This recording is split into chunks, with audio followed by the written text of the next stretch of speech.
할렐루야. 아멘. 오늘도 수요 성수연구 오신 여러분들, 특별히 또 비를 뚫고 오신 여러분들 예수님의 이름으로 환영하고 또 축복합니다. 잠시 기도하겠습니다. 하나님, 오늘도 말씀해 주십시오. 우리가 들을 귀가 없고 마음이 딱딱합니다. 이 시간 마음을 부드럽게 하여 주시고 우리의 들을 귀가 열려서 성령께서 하시는 말씀을 아멘으로 받을 수 있는 귀한 시간 되게 하여 주옵소서. 예수님의 이름으로 기도했습니다. 아멘. 여러분, 4년마다 우리는 올림픽이라는 게 열린다는 것을 굉장히 잘 알고 있습니다. 또 월드컵이라는 것도 4년마다 열립니다. 또 올림픽이 동계 올림픽이 있고 그러니까 동계 올림픽, 하계 올림픽 이렇게 나뉘어져서 진행되고 있습니다. 올림픽이라는 스포츠 행사, 또 월드컵이라는 그런 스포츠, 전 세계적인 스포츠 행사를 통해서 사람들이 그걸 보고 기쁨을 느끼기도 하고 희열을 느끼기도 하고, 때로는 선수들이 안타까워서 눈물을 흘리면은 그 눈물을 보고 슬퍼하기도 하며 그렇게 기쁨도 느끼고 많은 것을 느끼게 됩니다. 근데 동계 올림픽이든 하계 올림픽이든 그 올림픽에 출전하는 선수들은 다 그 나라의 대표로 출전하게 됩니다. 치열한 예선을 뚫고 각 나라의 대표가 되는 명예, 그 영예를 또 얻고 출전합니다. 그리고 금메달이라는 목표를 향해 달리고 또 달립니다. 근데 우리나라에서 올림픽 금메달을 따는 것보다 이 국내 예선 통과하는 거, 그러니까 국가대표 되는 게 더 어렵다는 종목이 두 가지가 있습니다. 첫 번째, 양궁입니다. 진짜 어렵답니다. 우리나라에서 1등 하면 세계 1등. 이게 공식으로 88년도부터 우리나라가 금메달을 단 한 번도 놓친 적이 없답니다. 만약에 다음 올림픽까지 석권하면 거의 한 40년 가까이 우리나라는 양궁에서 금메달을 놓친 적이 없습니다. 또 동계올림픽에 또 한 가지가 있습니다. 쇼트트랙입니다. 여러 나라가 막 치고 올라와도 우리나라 대표가 되면 어쨌든 메달 하나는 무조건 딴다라는 인식이 있습니다. 그래서 이 두 종목의 국가대표가 되는 것은 매우 어렵고 매우 힘들다고 합니다. 특별히 양궁은 비가 오나 눈이 오나 그냥 한다고 합니다. 예선전 연기 없답니다. 기권하려면 기권해라. 그냥 눈이 와도 쏘고 비가 와도 쏘고 야구장 가서도 쏘고 그냥 다 쏜답니다. 그렇게 이 선수들이 예선부터 시작해서 결선 국가대표가 되고부터 또 올림픽에 출전하는 그 순간까지 이 사람들이 그냥 시간을 보내지 않습니다. 매일매일 정해진 훈련을 합니다. 그 훈련을 정말 독하게 합니다. 그렇게 4년이라는 시간 동안 올림픽을 준비합니다.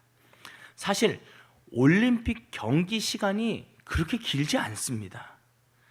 이 우리 여름에 하는 올림픽의 꽃이라고 불리는 남자 육상 100m 결승 탕 10초면 끝납니다. 10초면 100m 결승이 끝납니다. 물론 마라톤과 같이 2시간 넘게 하는 경기도 있지만 대부분의 올림픽 종목이 경기 시간이 그렇게 길지 않습니다. 쇼트트랙도 500m는 1분 안쪽으로 다 끝납니다. 근데 그렇게 짧은 시간이지만 각 나라를 대표해서 올림픽에 출전하는 선수들은 그 10초를 위해서, 그 1분을 위해서 4년 동안 준비합니다. 4년 동안 식단 관리하고 운동하고 부상당하지 않게 열심히 자기 관리를 합니다. 놀고 싶지만 쉬고 싶지만 금메달이라는 그 영광을 위해 그들은 다 참습니다. 인내합니다. 정말 독하게 삶을 삽니다. 그렇게 준비하지 않으면 금메달을 딸 수 없고 세계에서 오는 다양한 국가의 선수들과 경쟁할 수가 없기 때문입니다. 그렇게 그들은 이 매 순간 경기를 위해 준비합니다. 우리가 잘 아는 뉴스와 매스컴에서 보는 손흥민 선수, 지금 영국에서 엄청난 활약을 하면서 국위 선양을 하고 있습니다. 근데 이 손흥민 선수가 물론 재능도 있을 겁니다. 근데 지금 위치에 올라가기까지 그의 아버지가 이야기한 것을 보면 저게 과연 정말 사람이 한 건가 싶을 정도로 엄청난 노력을 했습니다. 아시아인 최초로 그 영국 축구리그에서 득점왕도 했고 이번 시즌에도 벌써 18골이나 넣었습니다. 그러니까 그 아버지가 방송에서 이런 이야기를 합니다. 손흥민이 초등학교 3학년 때 축구를 시작했다고 했는데 중학교 3학년까지 약 6년 동안 매일 6시간씩 기본기 연습만 했답니다. 기본기라는 게 다른 게 아닙니다. 그냥 그 공 톡톡 차고 공 안 떨어뜨리는 그것만 6시간씩 했다는 겁니다. 명절과 휴일도 없이 매일 경기 출전도 안 하고 계속 기본기만 익혔다는 것입니다. 그래서 초등학교 3학년 때 시작한 그 축구 선수의 길에서 첫 시합이 내가 처음으로 정말 선발로 딱 나간 경기가 8년 뒤에 한국에서가 아니라 독일에서 뛰게 됩니다. 그러니까 8년 동안 축구 선수가 출전도 없이 그냥 묵묵하게 기다리면서 기본기만 닦고 기회가 올 때까지 준비한 것입니다. 그러다가 기회가 옵니다. 독일의 함부르크라는 클럽에서 손흥민 선수를 스카우트해 갑니다. 손흥민 선수가 기본기가 없었다면, 그것을 준비하지 않았다면 독일에 갈 수 없었을 것입니다. 그렇게 독일에 넘어가서 또 다른 훈련이 시작이 됩니다. 하루에 슈팅 연습을 1000개씩 했답니다. 그것도 지금까지 하고 있답니다. 지금까지 쭉 벌써 13년 동안 하루에 슈팅 1000개. 제일 먼저 훈련장 와서 제일 늦게 훈련장 나가는 그런 선수가 손흥민 선수라고 합니다.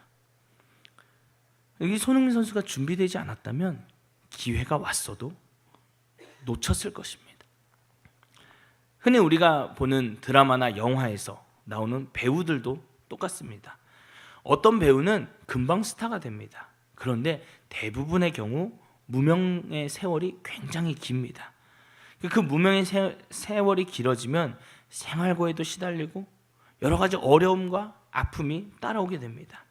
그러나 그들은 포기하지 않고 자신의 꿈을 위해 묵묵하게 연기를 연습합니다. 준비합니다. 그리고 오디션을 계속해서 봅니다.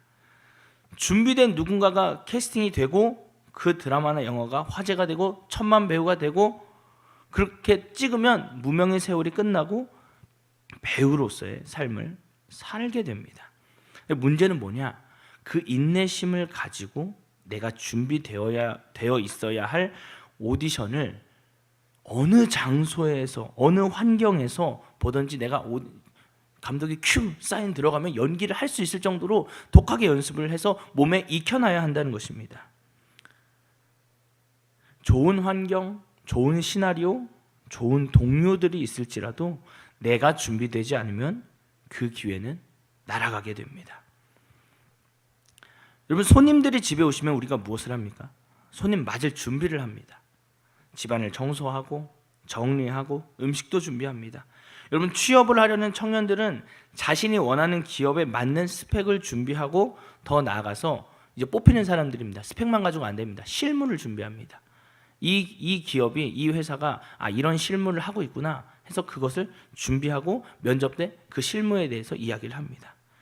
준비가 되어 있지 않으면 아무리 자신에게 기회가 온다고 해도 그 기회를 절대 잡을 수 없습니다. 성경의 많은 인물들도 자신의 삶에서 때를 기다리며 준비했습니다.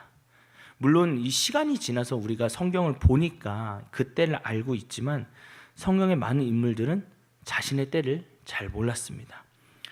요셉은 노예로 이집트에 팔려갔지만 보디발의 집에서 가정 총무가 되고 그 집을 경영하고 관리했었습니다. 잘 생각해 보면 요셉이 자신의 삶을 비관적으로 생각하고 가족에게 버림받았다는 열등감을 가지고 보디발의 집에서 살았다면 그는 가정 총무가 되지 못했을 것입니다. 그것을 다른 말로 하면 이집트의 총리까지 올라가지 못했을 것입니다. 요셉은 주어진 상황에 최선을 다하며 자신도 모르는 사이 총리가 될 준비를 하고 있었던 것입니다. 보디발의 집에서는 경영을 배웠습니다. 관리, 감독하는 것을 배웠습니다. 감옥에서는 억울한 사람들, 죄수들을 관리하면서 사람들이 어떻게 사는지 알게 되었을 것입니다. 그래서 그가 총리가 되었을 때 최고의 풍년의 시기와 악의 흉년의 시기를 잘 넘기게 됩니다. 다니엘은 어떻습니까? 바벨론으로 끌려갔지만 그는 하나님 앞에서 뜻을 정하고 목숨을 걸고 왕의 음식과 그 포도주를 거부합니다. 우상에게 바쳐진 그 음식들 먹는 것을 단호하게 거부합니다. 그 거부함, 그 뜻을 정함으로 인해서 하나님께서 지혜도 주시고 지식도 주시고 꿈과 환상까지 열어주십니다. 그것을 가지고 그는 바벨론의 언어와 문화와 행정을 배웠습니다. 무분별하게 막 배운 것이 아닙니다. 하나님을 섬기며 걸러들어야 할 것은 거르고 그렇게 배운 것입니다. 그래서 다니엘은 국가가 바뀌는 60년 동안 계속해서 총리직을 유지한 것입니다. 신앙생활에 있어서도 준비되는 것이 굉장히 중요합니다. 예수님 다시 오시는 마지막 때에 우리는 기름을 준비해야 합니다. 예복을 준비해야 합니다. 주님 다시 오실 길을 예비하며 준비해야 합니다. 우리 마태복음 24장 44절의 말씀을 한번 읽어보도록 하겠습니다. 함께 읽겠습니다. 시작. 이러므로 너희도 준비하고 있으라. 생각하지 않은 때에 인자가 오리라. 아멘. 예수님께서 친히 말씀하십니다. 준비하고 있어라. 생각하지 않은 그때에 내가 올 거니까 준비하고 있으라고 말씀하셨고 시간을 우리에게 주셨습니다. 충분히 주셨습니다. 이 외에도 많이 말씀하셨습니다. 또한 데살로니가전서 5장 2절에서 3절까지 보면은 주의 날이 밤에 도둑같이 이를 줄을 너희 자신이 자세히 알기 때문이라. 3절 한번 넘겨주시고 그들이 평안하다 안전하다 할 그때에 임신한 여자에게 해산의 고통이 이름과 같이 멸망이 갑자기 그들에게 이르니 결코 피하지 못하리라. 주의 날이 도둑같이 온다고 성경은 계속해서 말씀하고 있습니다. 그 주님이 다시 오시는 그때와 시기는 아버지만 아시기 때문에 우리는 철저히 준비해야 합니다. 그런데 정말 우리가 이 마지막 때를 준비하고 있습니까?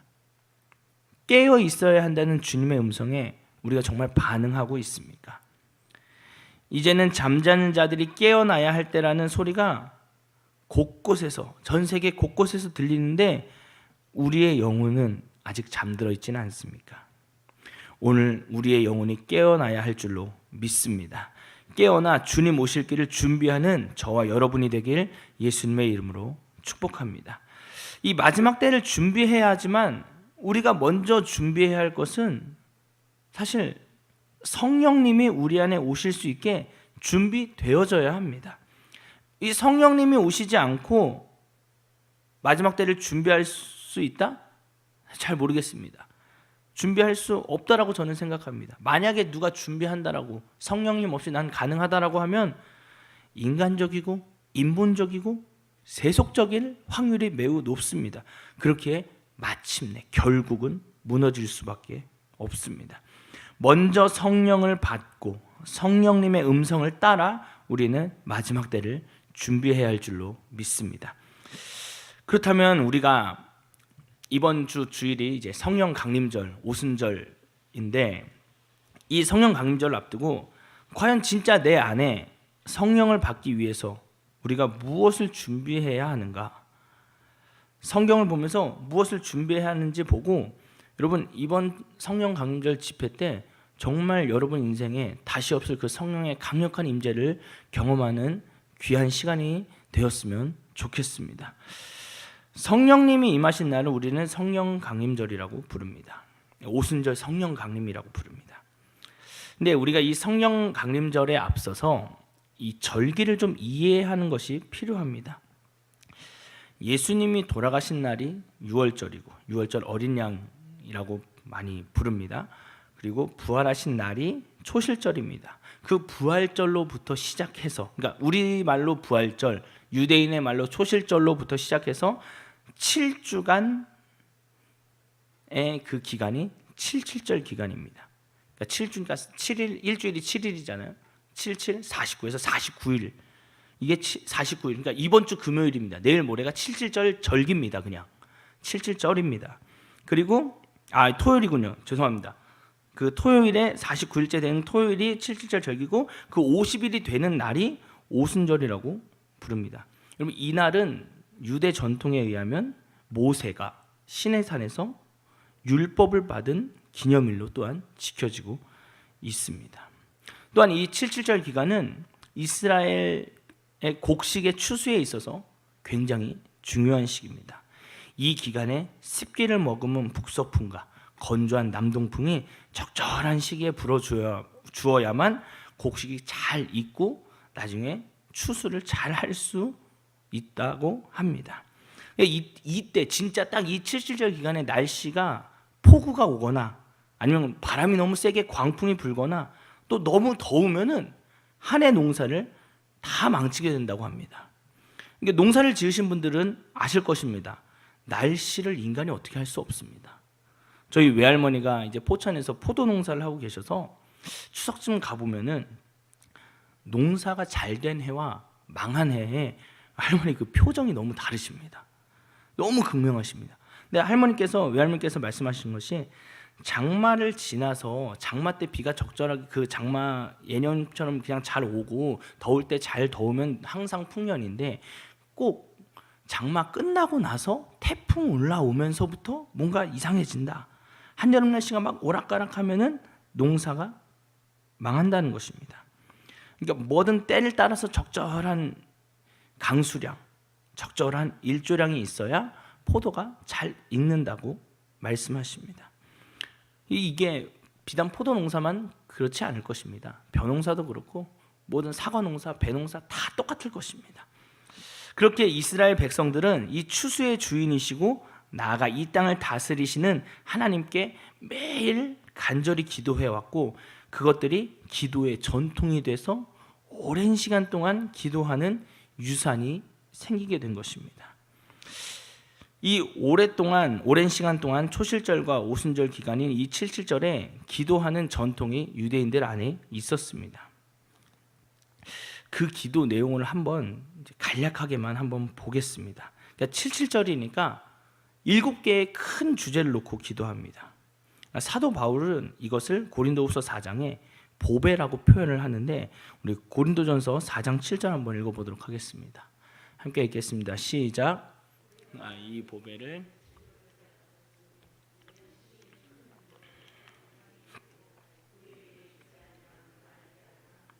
아멘.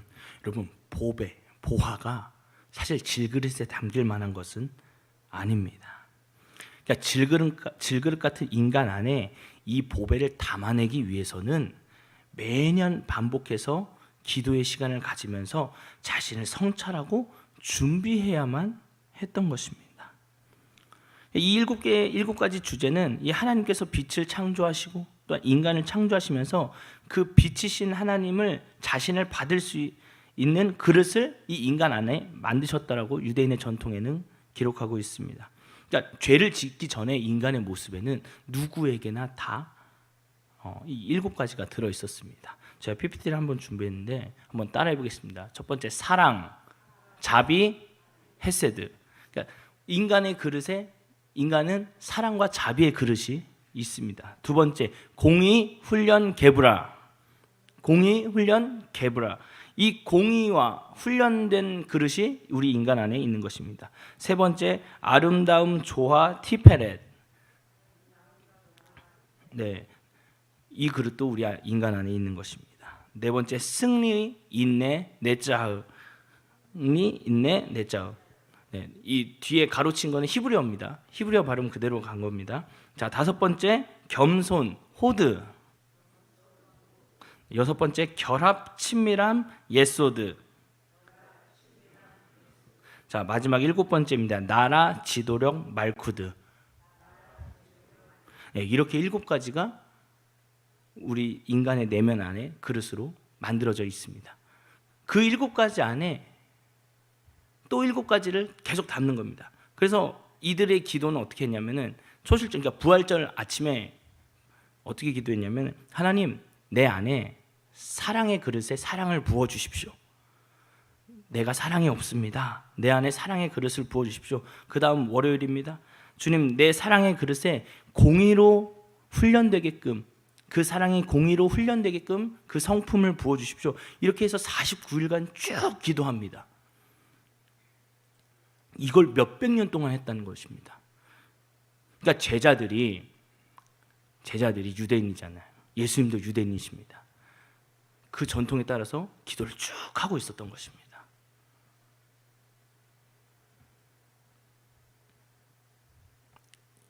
예수님께서 유월절 어린 양이 되셨고 초실절에 부활하셨으며 이후 40일 동안 제자들에게 보이셔서 하나님 나라의 일을 말씀하신 것이 사도행전 1장 3절에 나와 있습니다. 그러니까 이 40일 기간 동안 예수님과 제자들 다 같이 칠칠절로 지켜서 기도하는 이 특별한 시간이었던 것입니다. 오늘 본문 14절을 제가 한번 읽어드리겠습니다. 여자들과 예수의 어머니 마리아와 예수의 아우들과 더불어 마음을 같이하여 오로지 기도에 힘쓰더라. 이 77절 기도와 함께 계속 기도했다는 것입니다. 그냥 77절 기도만 끝나고 또 기도가 끝나는 것이 아닙니다. 기도는 계속 쭉 이어졌다는 것입니다. 그러니까 이 힘쓰는 것이, 기도에 힘쓰는 것이 그냥 기도했다 이게 아니라 통성 기도하면서 열심히 다 했다 이것도 있지만, 그 매일매일 정해져 있는 본문과 말씀을 보면서 하나님의 영을 받을 수 있는 그릇을 준비하는 내면의 성찰 기도도 같이 따라왔다는 것입니다. 정리하자면은 여러분, 성령이 오시기 전에 기도에 힘썼다는 것은 바로 이 77절 기도를 했다는 것입니다.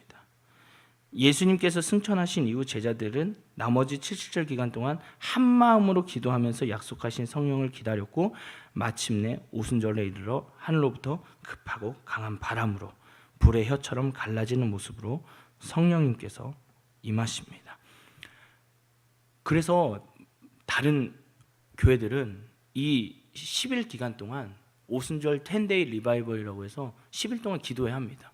우리 성령님 기다려야 된다. 제자들처럼 열흘 동안 열심히 기도하자 해서 열흘 동안 기도하는 교회들이 더러 있습니다.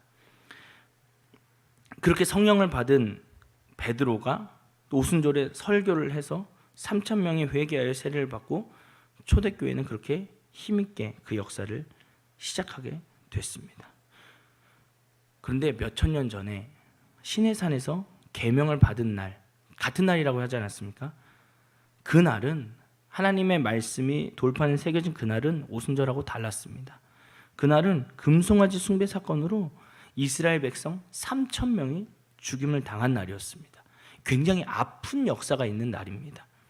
근데 참 놀라운 것은 성령님이 임하신 날, 돌판이 아닌 우리 마음에 그 하나님의 말씀과 영이 부어진 그날에 하나님께서 베드로의 설교를 통해 3,000명을 구원하신 그 하나님의 역사가 저는 말씀을 준비하면서 참으로 놀랍고 오묘했습니다. 우리에게도 성령님이 오셔서 죽어있고 잠자고 있는 우리의 영혼이 깨어나며 살아나는 일이 일어나야 할 줄로 믿습니다. 그렇게 성령 강림절을 앞두고 우리도 준비해야 하는 것입니다. 성령님을 맞을 준비를 해야 준비된 자에게 약속하신 성령께서 임하시는 것입니다. 그렇다고 제가 77절 기도를 다 같이 하자 이런 것은 아닙니다. 지금 다 할 수는 없지만 그래도 이 남은 기간 동안이라도 우리는 철저하게 준비하면서 성령 강림절을 기다려야 할 줄로 믿습니다. 우리가 그러면 준비해야 할 것이 무엇인가? 자, 첫 번째 한번 따라해 보겠습니다. 마음을 같이 하라. 마음을 같이 해야 합니다. 예수님께서 승천하시고 남은 제자들, 여자들, 그 예수님의 어머니 마리아와 예수님의 아우들은 마음을 같이 했다고 말씀하고 있습니다. 또 뒤에 보면은 120명의 사람들도 함께 있었다고 성경은 말하고 있습니다. 생각보다 적지 않은 사람들이 마가다락방에 모여 있었습니다. 그런데 누구 하나 예외 없이 같은 마음을 품고 있었다는 것입니다. 사람은 생각이 다르고 기질이 다르고 성격도 다 다릅니다. 마음을 하나로 모으는 것, 한 마음이 되는 것은 생각처럼 말처럼 이 쉽지가 않습니다. 120명의 사람들이 만장일치가 되는 것은 정말 어렵습니다. 한 마음이 된다는 것은 특히 우리나라 사람들에게 너무나 어려운 일입니다. 이 나라와 이 민족에게 정말 강력하게 역사하는 사탄의 영이 분열의 영입니다. 다른 나라들을 보면은 미국이나 서구 쪽은 자신들이 우월하다, 이 교만하다, 이 교만의 영이 좀 잡고 있습니다.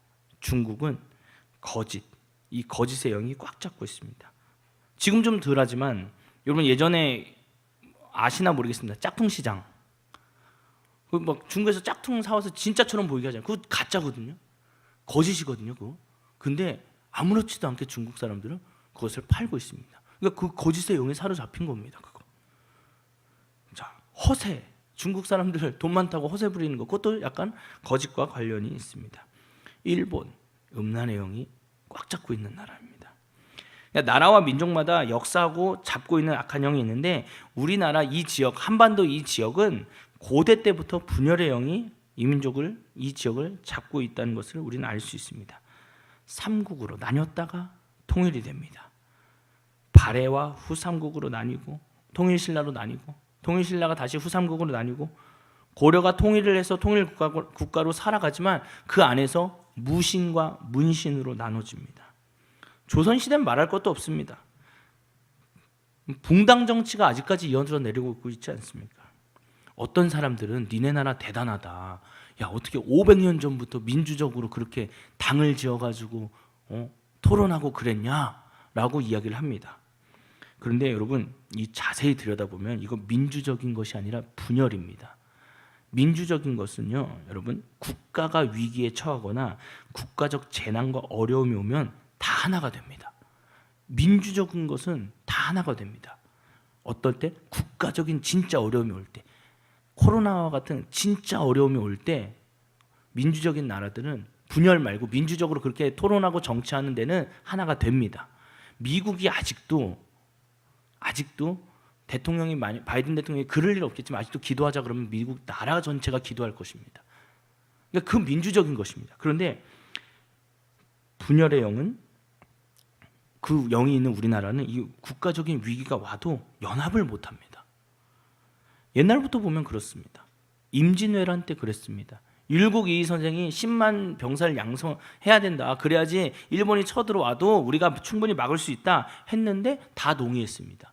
그런데 당이 다르다는 이유로 우세당이 반대해서 병사를 양성하지 못했습니다. 묵살됐습니다. 그리고 임진왜란 겪었습니다. 정묘호란, 병자호란 마찬가지입니다. 실리적 외교를 추구했던 광해군과 달리 반정으로 왕이 된 인조는 명나라에 완전히 붙습니다. 그리고 반대발을 확 수청합니다. 그래서 삼전도에 굴욕 당합니다. 동인 서인으로 나눠져 있던 게 남인, 북인, 노론, 소론 이렇게 나눠져 있는, 계속해서 끊임없이 분열하는 것이 이 나라와 이 민족의 역사였습니다. 자, 근대에 들어와서 어떻습니까? 불과 100년 전입니다. 일본이 임진왜란을 교훈 삼아서 다시 우리나라를 쳐들어왔습니다. 식민지화하려고. 그때 똘똘 뭉쳐서 국난을 어떻게든 같이 극복을 해야만 했지만 어느 사람들은 친일을 합니다. 어느 사람들은 해외로 도망했습니다. 사실 우리나라는 국가를 빼앗긴 게 아닙니다. 너무 죄송스러운 말씀이지만 우리나라는 침략 당해서 빼앗긴 게 아니라 우리나라는 우리나라 사람들이 일본한테 나라를 갖다 바친 겁니다. 갖다 바쳤습니다. 왜냐하면 분열되어 있어서 내 당에 내 생각이 이렇게 친일하는 게 맞다라고 생각한 사람이 그냥 갖다 바친 겁니다. 해방 이후에는 남과 북으로 나뉘었습니다. 전쟁 후에는 동과 서의 지역 감정으로 나뉘었습니다. 지금은 세대와 세대가 나눠져 있습니다. 교회는 어떻습니까? 단순히 카톨릭과 개신교로 나뉜다 이걸 넘어서 한번 검색을 해봤습니다. 전 세계적으로는 교단이 2만 개가 있다고 합니다. 세계적인 거는 뭐 그럴 수 있다 생각을 하는데 우리나라에 몇 개가, 이 조그마한 나라에 교단이 200에서 250개가 있다고 합니다. 너무 놀랐습니다. 교단만 나눠져 있으면 참 감사할 텐데 사실 교회도 나뉘어져 있습니다. 우리 교회는 아닙니다. 어떤 교회 가면 담임 목사님 파, 부목사님 파, 담임 목사님 파, 장로님 파, 김장로님 파, 이장로님 파, 다 나눠져 있습니다. 성경은 분명히 우리가 한 성령 안에서 형제고 자매다, 하나다라고 말씀하고 있지만 우리 안에서 하나된 모습을 찾기는 어렵습니다. 그런데 성경은 성령님이 오시는 조건을 분명하게 말씀에 기록해 놓았습니다. 마음을 같이 해라. 마음을 같이 하지 않고 기도하는 것은 소용이 없다는 것입니다. 기도하고 마음을 같이 해라라고 말씀하지 않습니다. 마음을 같이 하여 기도해라, 이렇게 말씀하고 있습니다. 우리가 다 같이 기도할 때 성령님이 임재하심을 환영하고 초청하면서 기도를 해야 되고 그렇게 마음을 쏟아야 하지만 정작 우리가 정말 하나의 마음으로 기도하고 있는지 우리는 점검해야 합니다. 이 마음을 하나로 모으지 않고 기도하는 이상 우리의 기도는 어쩌면 울리는 꽹과리가 될 수 있습니다. 사랑하는 여러분, 우리 마음을 하나로 모읍시다. 오직 성령의 임재를 사모하는 그 마음 하나가 우리 안에 있기를 예수님의 이름으로 축복합니다. 특별히 찬양하고 기도할 때 다른 마음, 다른 생각, 다른 영들이 오늘 다 떠나가고 전부 한 마음과 한 생각과 한 영으로 하나 되어서 성령님을 초청하고 그분의 임재를 구하는 우리가 되기를 예수님의 이름으로 축복합니다. 두 번째 우리가 준비해야 하는 거, 다 알고 있습니다. 기도입니다. 마음을 하나로 모은 뒤에 해야 하는 것은 기도해야 하는 것입니다. 무엇을 기도해야 합니까? 어떤 것을 기도해야 합니까? 77절 기도를 쭉 따라오다 보니까 가장 먼저 해야 할 것은 우리의 마음을 비워내야 하는 것입니다. 우리의 마음이 무엇이 있습니까? 정직하게 얘기하면 별로 선한 게 없습니다. 성경은 사람의 마음이 심히 부패하다고 말씀하고 있습니다. 예전에 어떤 분과 이 마음에 관한 걸로 큐티 나눔을 하고 있었을 때 그분이 이제 큐티 나눔 때 이야기 해주신 것을 잠깐 말씀드려 보도록 하겠습니다. 사람 마음에 정말 엄청 큰 바위가 있다는 것입니다. 바위가 있어가지고 그걸 딱 보는데 저게 내 안에 딱딱하고 굳은 마음, 돌 같은, 정말 돌덩이 같은 나의 마음이구나 라고 깨달아졌다는 것입니다. 그래서 그 바위를 깨고 또 깨고 또 깨고 삽으로 깨고 곡괭이로 깨고 그래서 깨졌답니다. 그래서 이제 됐구나. 내 안에 부드러운 마음과 정말 새 마음이 부어지겠구나 라고 생각을 하고 딱 밑을 보는데 온갖 더러운 벌레들과 오물들이 있었다는 것입니다. 그때 딱 기억나는 말씀이 만물보다 거짓되고 심히 부패한 것이 마음이다. 누가 능히 이를 알리오마는, 이 예레미야의 말씀이 딱 떠올랐다는 것입니다. 여러분, 딱딱하고 굳은 마음을 깨는 것 좋습니다. 깨어져야 합니다. 근데 그 다음에 나오는 것이 부드러운 마음이고 새 영을 받아 새 마음일 줄 알았는데 그 안에 있는 것은 더러운 벌레와 오물들입니다. 사랑하는 여러분, 딱딱하고 굳은 마음 제거해야 될 줄로 믿습니다. 근데 제거하고 그대로 방치하면 나의 마음은 자연스럽게 부드러워지고 새 마음이 되는 것이 아니라는 것을 여러분 기억하셔야 됩니다. 딱딱해지면서 또한 굳어지면서 생긴 그 더러운 것들을 예수의 보혈로 씻어야 할 줄 믿습니다. 깨끗하게 씻고 난 뒤에 우리에게 부드러운 마음과 새 마음이 생기는 것입니다. 이 마음을 깨끗하게 비워내고 나면 이 부드러운 마음, 이 새 마음이 생기는데 중요한 것은 이 마음 가운데 이것을 다시 말씀과 기도로 채우지 않고 또 그대로 방치해 놓으면은 귀신이 나갔다가 자기 친구들 데리고 들어오게 되는 아주 불쌍한 일이 일어나게 됩니다. 마음을 방치하는 것은 우리에게 더 독이 되는 일인 것입니다. 여러분, 무엇을 해야 합니까? 그 비워진 마음에 회개하고 보혈로 씻김받은 그 마음에 세상의 것, 인본적인 것이 아니라 주님의 것으로 채워 넣어야 할 줄로 믿습니다. 말씀으로 채워 넣어야 합니다. 기도로 채워 넣어야 합니다. 순종으로 채워 넣어야 합니다. 우리의 마음을 주님의 임재로 채워야 합니다. 그래야 귀신이 자기 친구들 데리고 들어오지 않습니다. 얼씬도 하지 못합니다. 사랑하는 여러분, 오늘 우리의 마음을 기도로 깨끗하게 씻게 되기를 예수님의 이름으로 축복합니다. 회개해서 깨끗한 마음으로, 깨끗한 심령으로 마음을 비우는 우리가 되기를 예수님의 이름으로 축복합니다.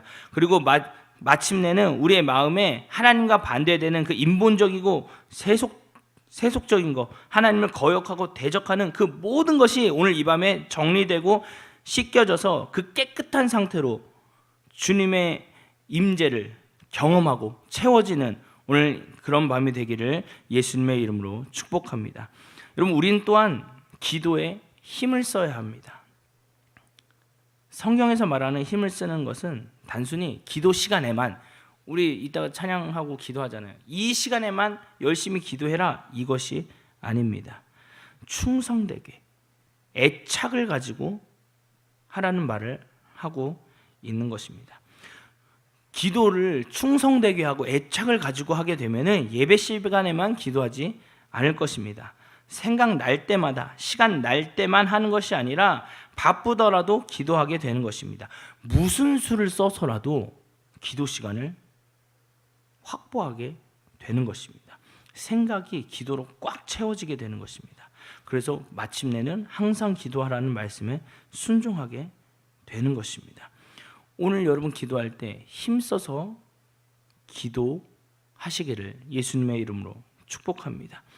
여러분, 또 우리가 이 마음을 비워내는 기도 말고 또 무엇을 기도해야 합니까? 바로 성령의 충만함을 기도해야 할 줄로 믿습니다. 정말 나에게 성령이 임하는 것으로 끝나는 것이 아니라 이 충만함을 받아야 할 줄로 믿습니다. 여러분, 충만함이 왜 중요합니까? 이 시대를 살아가는 우리에게 주변에 눈 돌릴 것이 너무나 많습니다.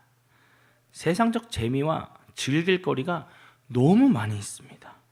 그게 나쁘다는 건 아닙니다. 즐길 수 있습니다. 그러나 그런 것으로 눈을 돌리고 즐길 때 내가 과연 성령의 충만함을 유지할 수 있는지 여러분 점검해야 합니다. 그런 것으로 눈을 돌렸을 때 성령의 충만함이 유지되면 얼마나 좋겠습니까?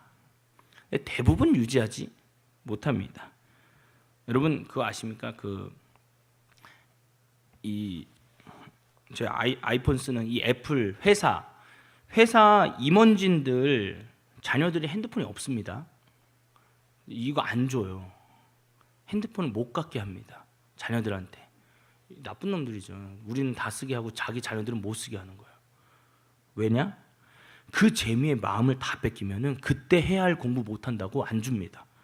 그때 해야 할 운동 활동적인 행동을 해야 되는데 다 이거 붙잡고 있으니까 그렇게 되면 자기 애들 건강은 문제가 생기는 걸 알게 되니까 애들한테 핸드폰을 안 줍니다. 경험도 다양하게 해야 되는데 핸드폰만 잡고 있으니까 어디 나가질 않습니다. 집에만 박혀 있는 것입니다. 취미생활도 할 수 없어서 사교성 이런 거 하나도 없어지니까 애플사 임원들은 CEO도 똑같아요. 회장도 자기 자녀들을 핸드폰 안 줬습니다. 나쁜 거죠.